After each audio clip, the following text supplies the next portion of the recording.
Blood control. Oh, blood control. Kapanahon ng panahon ng mga Duterte.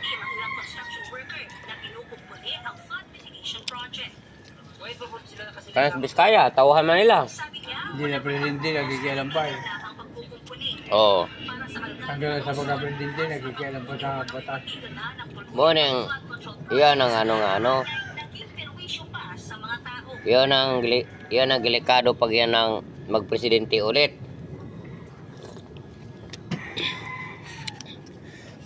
Maging wala nang matino yung mata, mga puro hudas na. Pag yan ang manalo. Alipin ang mga tao sa ano. Hari ng kadiliman.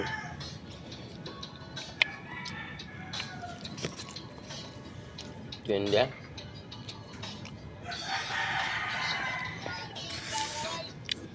Ayan si Biskaya, oh. Yaman pala, no? Yaman na pangurakot. Taong bayan, ninakawan. Wawa naman tayo. Lumabas na yung sipo nating hanap buhay. Sila rin na po, nagmamasaya pala din nagkuhan sila pira. Nag-imbak na pala. Paano yun?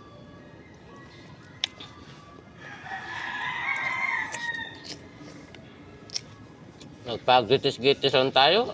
Pero sila pala, mahal na palang kinakape-kape.